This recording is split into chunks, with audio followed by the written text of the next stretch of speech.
Hey guys, Laura Spaulding here, and welcome to today's episode of Talking Decon. I'm joined by Steve Wolf, our general manager here for the Tampa location. We're going to do something a bit different today, and we're just going to kind of fill you guys in on what's going on. And we're obviously missing our third person, so we're going to tell you a little bit about that and just kind of give you some updates on what to look forward to for 2022. How you been? Good. Trying to wrap out the end of the year. It's been a little hectic. Yes. Especially with everything going on. I mean, like you said, we're down one person. So what our viewers might not know is we were stricken by COVID here in the office. Yeah, it's been bad. So the entire media and marketing department got COVID. So Steve Miller, or Ron Jeremy, as you know him, unfortunately had to spend, Christmas quarantined along with several other people. So that had to suck. Yeah, and it actually went on and expanded into the technicians. And this Tyrone's out because he believes he has COVID. And the crazy part about that is he can't even get a test until January 4th. Yeah. So there's not an available test for him. So he's trying to get the at-home test done. But as Steve Miller told us, he had 2 at-home tests. They both came back negative before he took his PCR test that came back positive. Yeah, I've heard a lot of people say that the at-home tests just aren't accurate. There's a lot of false negatives. Yeah. Fiona's sick, too. For the second time, our little our little British queen here has COVID again. Unfortunately, all the adults at her Christmas event have COVID now, so it's freaking everywhere. Yeah, she explained to us that her whole family got together for the first time in like 4 years, and this was the Christmas gift they gave each other. Yeah. Well, it's kind of like my first date. We still have that gift. Yeah. Just kidding. So one of the big things that, has come upon us is, Steve Miller's been with us a while. He's our director of marketing. And unfortunately, we're losing Steve. So today's his last day. Today's December 30th. And we wish him all the luck. If most of you guys don't know, he is also a comedian, a very talented comedian. And he's decided to kind of go out on his own and take a chance on himself and really kind of explore traveling and being a comedian and getting a bunch of different gigs. So that's exciting for him, but I'm going to miss him. Yeah, I just recently learned that he was an on-air talent for one of my favorite talk shows. And oh, really? Which one? So he was on Bubba the Love Sponge. Oh, I didn't know that. And that was something, and he probably is going to get a little angry that I mentioned that, but he used to be on that, and then he did some spots on some of the other local Tampa Bay area radio shows, and he gave me his name while he was on there, and I was like, man, you're actually one of my favorite on-air talents. You're kidding. So he used a different name? Yes. So it was just one of his stage names that he was using, and it was awesome. And when he mentioned it, and he was like, yeah, I was just on there, and I go, I know, I was listening to you. Wow. So he's still doing it? Yes. I didn't know that. What radio station is it? It's 102.5 The Bone. Okay. And so he's actually been on there for quite some time. When Bubba the Love Sponge got removed from 102.5 The Bone, he stayed on as kind of just doing some spots on there. So he's not regular like he was when he was on Bubba the Love Sponge. But is he just doing comedy stuff on that channel, or all different types of stuff? Oh, okay. In radio, a lot of times during the holidays, they do like the pre-recorded playback stuff, they have a host that kind of just comes on every once in a while, but it's a lot of playback stuff. And he was hosting some of those, and then every once in a while he'd get asked to get onto a live show. Wow. And he was answering that. So that was pretty cool, and it was something new that I learned. Yeah. But well, I've seen him at Improv and a bunch of other comedy shows. He's extremely talented. So he's a very funny guy. We're going to miss him a lot, and I know you guys will too. But we wish him all the luck, and obviously he can come back anytime he wants to. So a lot of changes here. We're hiring more social media people, and you're hiring more techs, and it's now's a hard time. It definitely is. So speaking about some of the troubles in hiring, so not only are we growing, so that requires us to hire a lot, but getting people to just show up for interviews is hard. Isn't that crazy? Our HR manager scheduled multiple interviews for me, and out of 5, just the first week that he did it, he scheduled 5 interviews. I only had 2 show up. I mean, That and shocks. I can't imagine not showing up for an interview. yeah, like you did all this upfront work, Yeah. applying for it, filling out the At least say application. thanks, but no thanks. I Yeah, just will never understand why people just no show for an interview. yeah, and you already got past all the other candidates, Yeah. and so you're already a step ahead, and then you no show.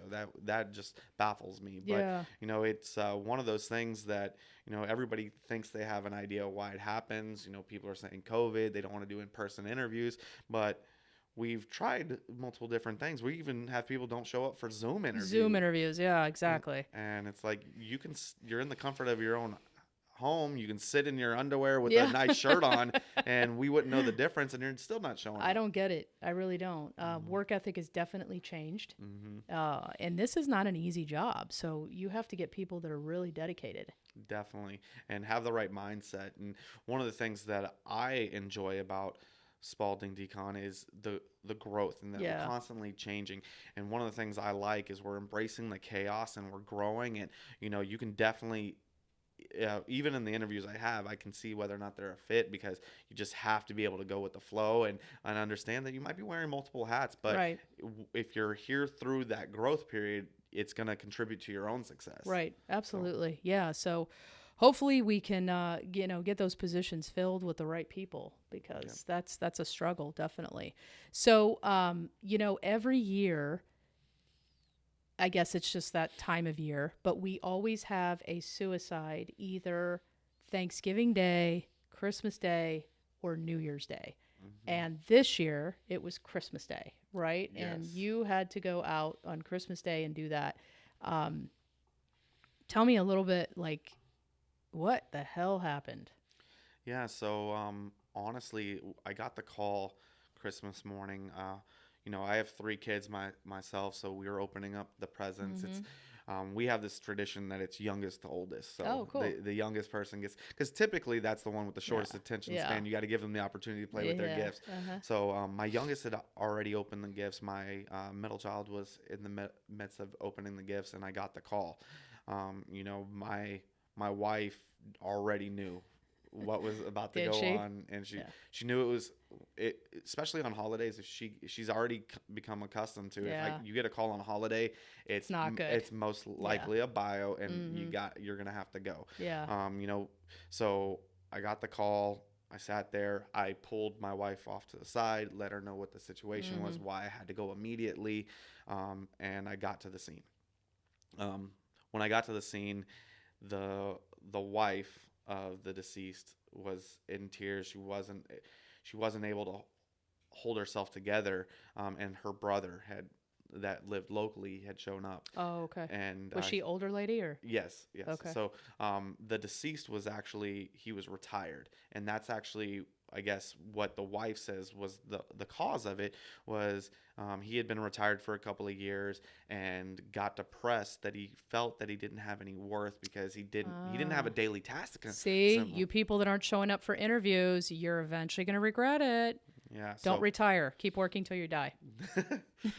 Definitely. So she said that through the conversation as we're working the job, she said they had tried everything. Like he had brand new lawn equipment, from a nice push mower just to give him a hobby just or whatever. Give him something to do. Yeah. And she he said, can come work here. Jesus Christ. Exactly. Yeah. Like he had all the shrubbery in the front was all brand new, fresh mulch, everything. Yeah. And it was just things to try to keep him busy, but it just didn't have the worth to him that working on a 9 to 5 would, I guess.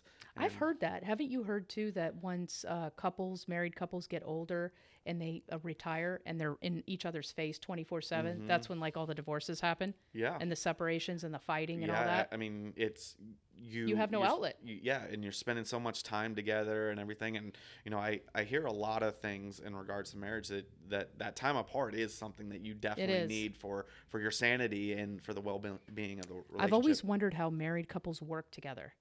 Like, you literally have no time apart. 24 hours a day you're together. Yeah. I couldn't do it. That's why I'm not married. But that's hard. Yeah. That would be hard. Definitely. So he decided to take his life. Did he leave a note or anything? Or no? He woke up that morning. I guess they had a brief conversation. She did her little hobby. He started to what she thought was to start his little hobby, went out in the garage where all his stuff was, and that's where he ended up taking his life, was in the garage. How'd he do it? He actually shot himself in the chest area, and That's a it painful looked way like to he go. was trying to do some containment of it. He had a glossed garage Oh, okay. flooring, and he propped himself up against his garage door and everything. So when we got there, it was contained to that little bit area. There was very little splatter. There's no way though he died instantly. You have to I don't know. Man, I don't want to think about it. Yeah. You know, that had to be painful. You're feeling it. It's probably, taking a while to bleed out. Was there a lot of blood? There was a lot of blood. But it was all pooled in that one area. And Did she hear the gunshot and ran out, or? Mm-mm. Oh, she did. She went out to see how he was doing, and found him out there. Oh, so she never heard the gunshot. Mm-mm. Oh man, that's horrible on Christmas morning. Yep. Was she shocked, or did she kind of think there's a possibility? She knew he was depressed.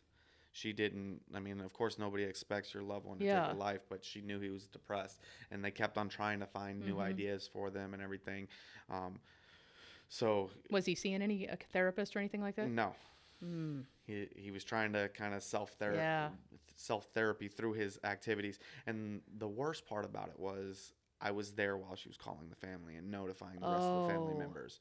So one of the calls that was there was she had to notify the family that was flying to go see one of the children's spouse's family in North Carolina, and they had to divert to come to Tampa to help. That's horrible. Absolutely horrible. So it was very heartbreaking and everything. And one of the hardest things as a technician in these situations is making sure you have the proper conversations, because the brother was trying to talk to us. And I felt that was his way to kind of cope with it. Right. And you got to kind of make sure you're steering the conversation away from the incident so he doesn't feel traumatized. So what a lot of people might not understand is a lot of times you have to be a therapist in this situation and talk these people through it and understand how to steer them away. And it never gets easier. So as a technician, I'll tell you, every time I come into one of these biohazard situations, I have to take a personal inventory of, make sure you don't say this.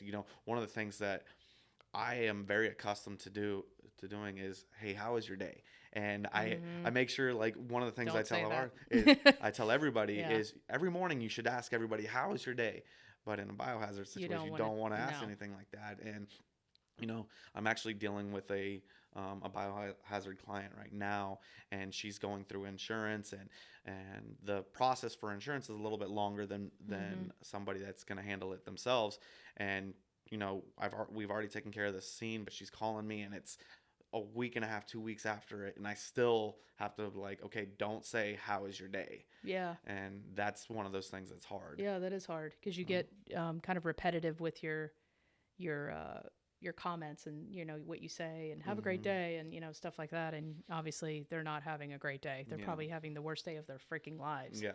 And that's one of those things. So I have slipped up and said, I hope you have a great day, or how are you doing? Right. And the best I can be. And then it shocks me or sobers me back up to we have to refocus, and I said the wrong thing in this situation. Yeah, so. It's horrible. It's horrible. So one of the things that I've been working on here in the last month, I would say, is I create like a yearly vision board. I don't know if a lot of people do that or not, but it helps me focus on my goals and figure out what I want to accomplish in that year. And then, for example, if I didn't accomplish something in 2021, I'll transfer it over to 2022.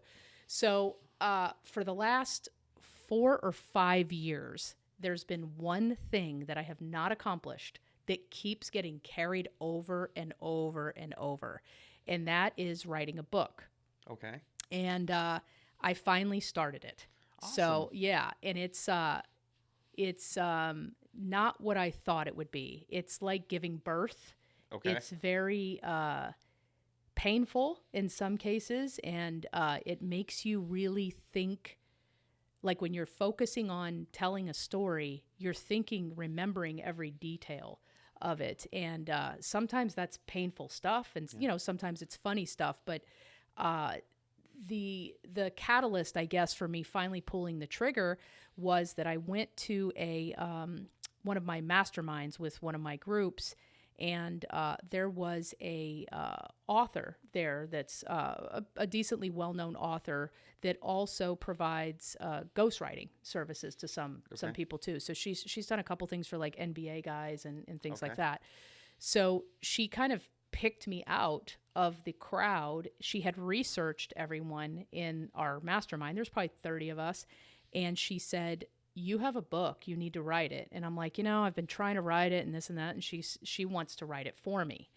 And I don't know enough about ghostwriting, but I feel like if someone else writes it, it's not my voice or the way that I think or talk. Yeah. So, but I guess that's their job, right? To interview you and get stuff. So I've been trying to do it myself, and I work a lot of hours and I have limited time.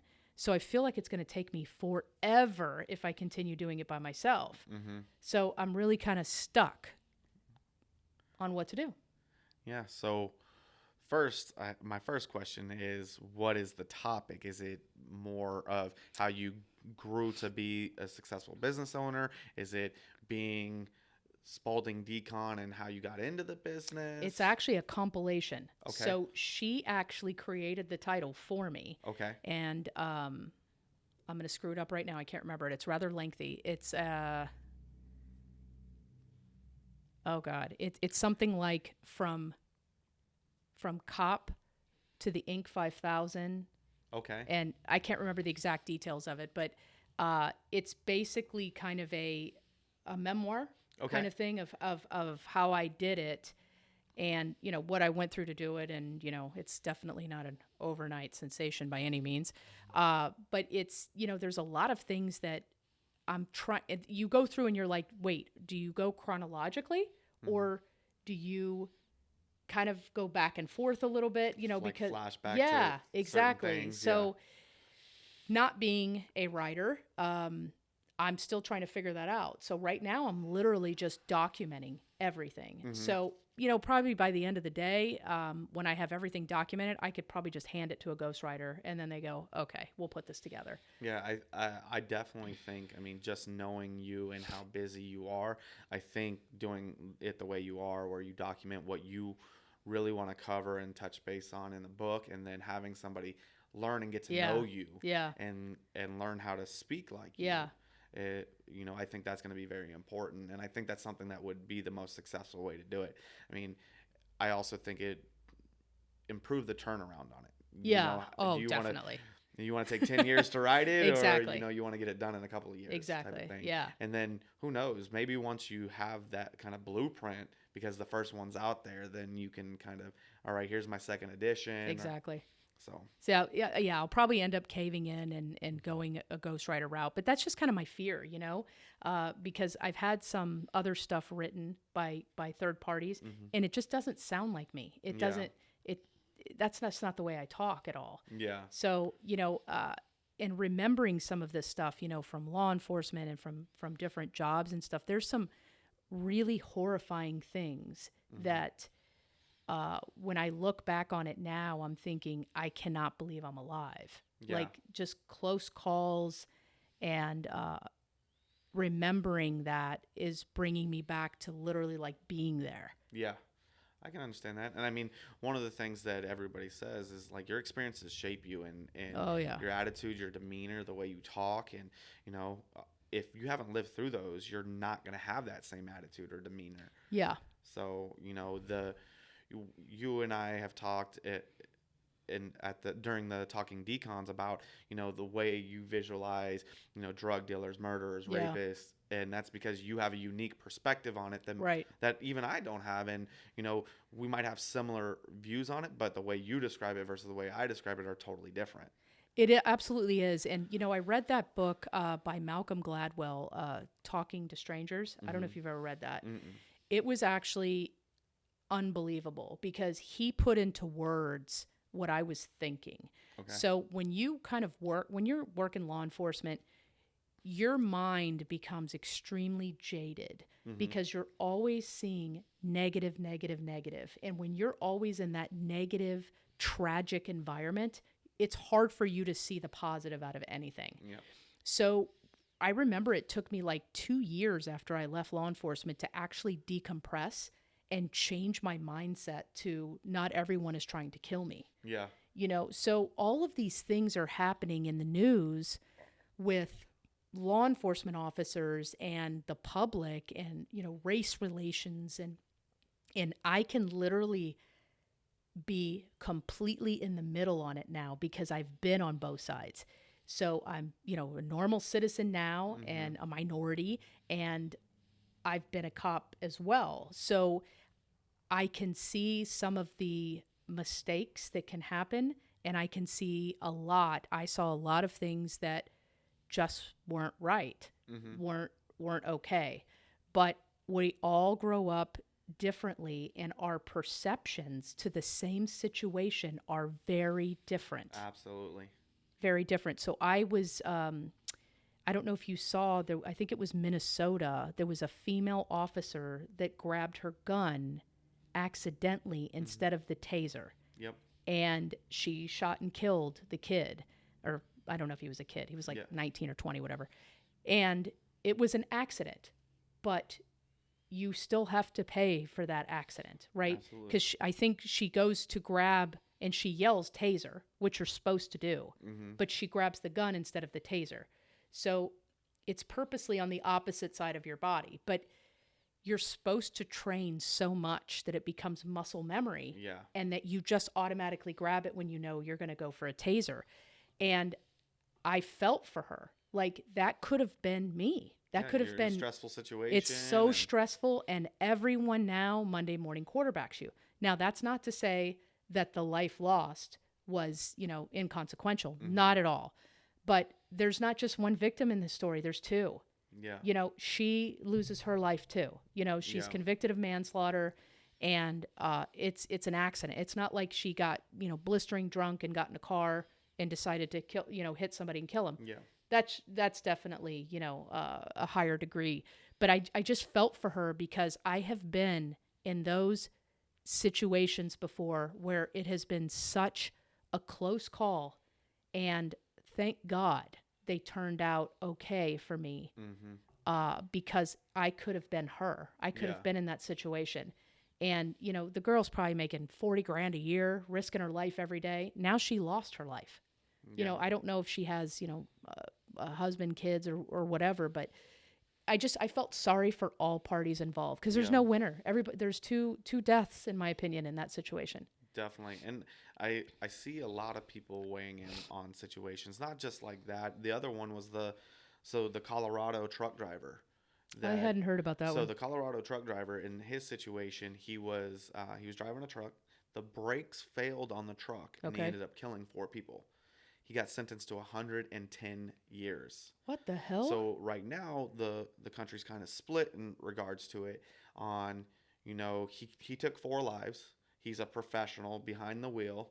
You know, he is liable for that, and it's there. Now, the other side of it is... Why are they blaming him if the truck lost the brakes? So there's a couple of different details out there that he did his pre-check, noticed that there was some faults in the truck, and still decided to take the load.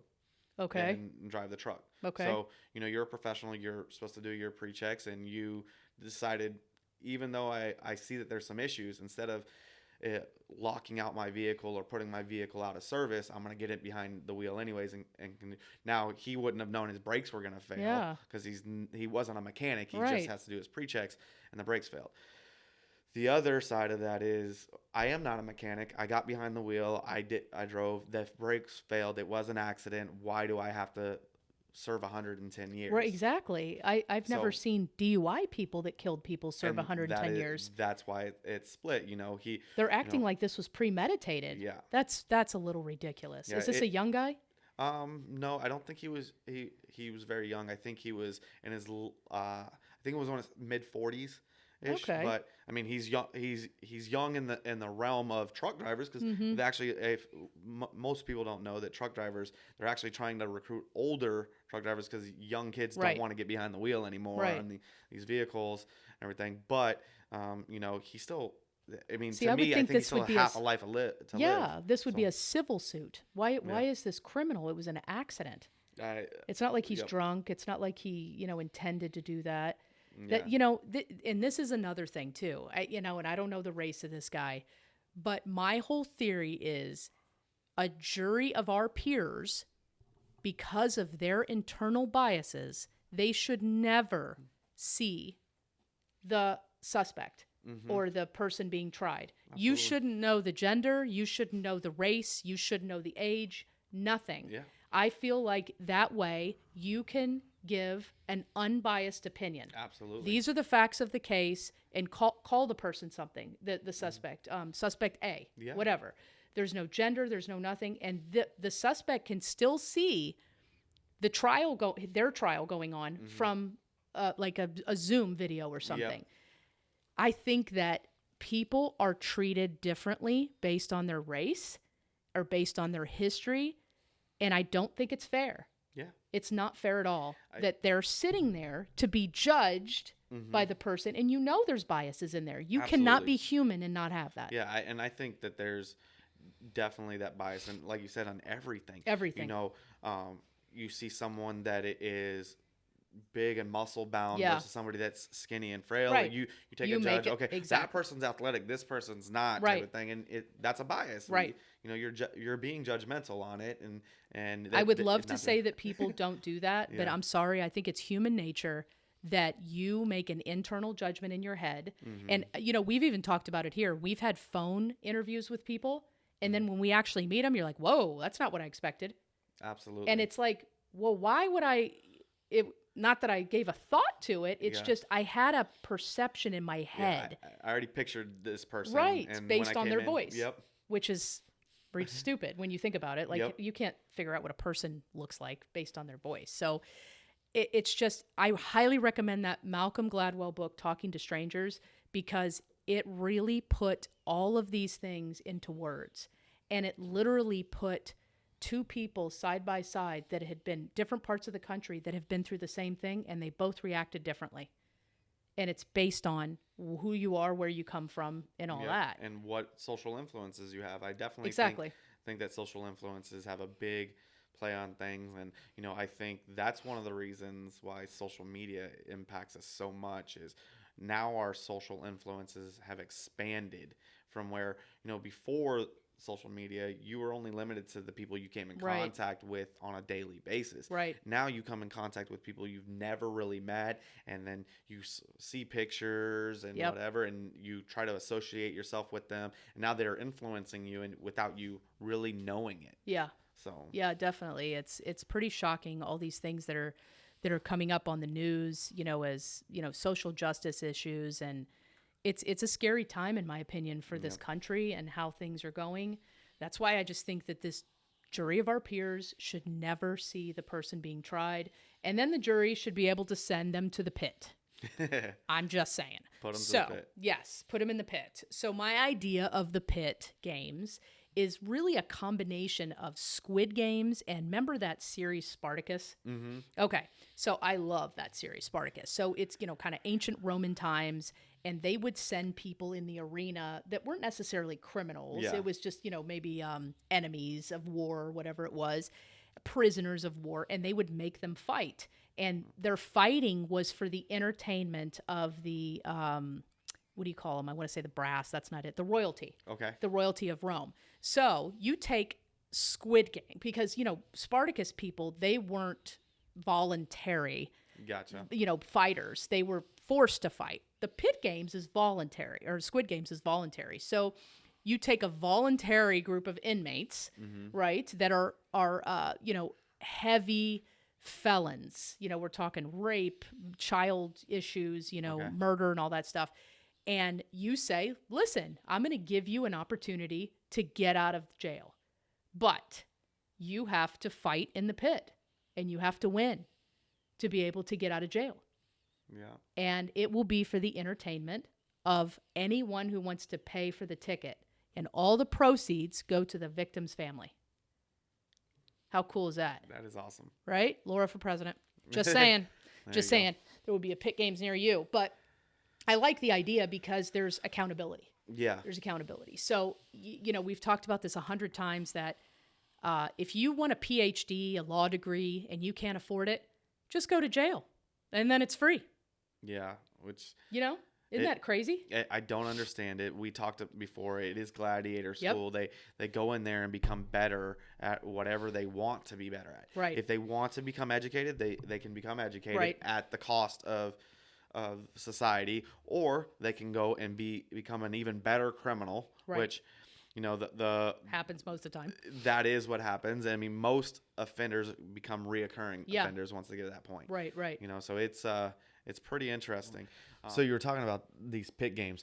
I actually read an article, and the town slips my mind, but there is a town in down in South America where once a year you're allowed to challenge somebody in the village that has frustrated you, made you mad, everything, and they have to come out and fight you over it. But there's some stipulations about like what is the length of the fight. You can't like try to actually hurt and like murder them or anything, but you just come out and you let out your frustrations. And they say that town is like the happiest in South America because you've let your frustration out during this fight. And they said that since they started this ritual, their crime rate has gone down. Wow. Because everybody's like, all right, I'll see you at the end of the year. Right. Like we're gonna settle this. And so I definitely think something like that could be a solution.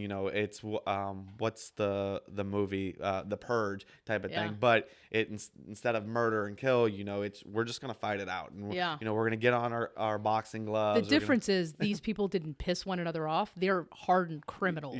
In my case, so the only way out is death. Is death. So that's funny that even exists in another place. So that's really cool. So. One of the questions that I definitely wanted to ask you is when you transitioned and you started to get into this industry, what was the vertical that was the hardest for you to become accustomed to and maybe even successful in? Wow. That's a hard question. So I would say all of them. But when I started out, it was, just crime scene stuff, and I was doing it by myself. Mm-hmm. So, as you know, that's pretty hard. Yeah. It's just, things that I needed a second person on, like carrying a king bed. Mm-hmm. That was rough. So I had to get creative and kind of, we still have it. I don't know if you've seen it out there. I created a furniture dolly, and I put the blue cart with the rails. Yes, I still have that. That's from 2005. So basically, for you guys that don't know, I put a furniture dolly, and then I put like pipes, PVC type pipes or metal pipe, plumbing pipes, and I created this kind of what do you call it? Like a rack. It actually, the rack. It actually looks like a Home Depot cart for lumber. Yeah. And you put the mattress in there and you just roll it out. So I did that because I had a trailer, a pull behind trailer. Okay. So I could pull it right up to the trailer, pop, dump it out, and I was good to go. Yeah. So you just got to get creative with stuff. But in terms of marketing the service, selling the service, it's all difficult because people don't want to think about the worst thing that could happen. Yeah, absolutely. And, you're basically saying, hey, I know it's going to happen. Just call me when it does, that type of thing. So, that's hard. You don't want to, a Valpak 2-for-1 coupon on, when grandma dies, wait for grandpa and then we'll come get him too. It doesn't work that way. So I had to get really creative on marketing things and trying a bunch of things. A lot of stuff didn't work. A lot of stuff did work. I did a lot of stuff differently than other people. And, ultimately you're selling yourself. Yeah. Yeah. I'm going through it right now. So I'm trying to learn some of the new networks to get a part of.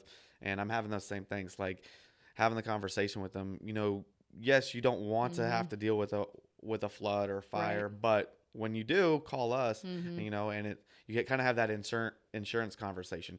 You don't have insurance because you're expecting to get hurt, but you have it just in case. Just in case. Yeah, it actually is. It's the same type of thing. And, you hope it'll never happen to you, but the odds are, 5% of the population suffers from hoarding. So the odds are someone either or someone in your family is going to suffer from hoarding, and you're going to be able to help them. Yeah. So that's definitely something that is very unique. I see that during the holidays, we're getting a lot more of those hoarding cleanups. Everybody's ready to clean place, or they're, New Year's resolution. Yeah. New Year, new me. Let me clean out the house type of thing. Yeah. So yeah. What about for like getting into the water and the mold? What surprised you about learning that portion of the industry?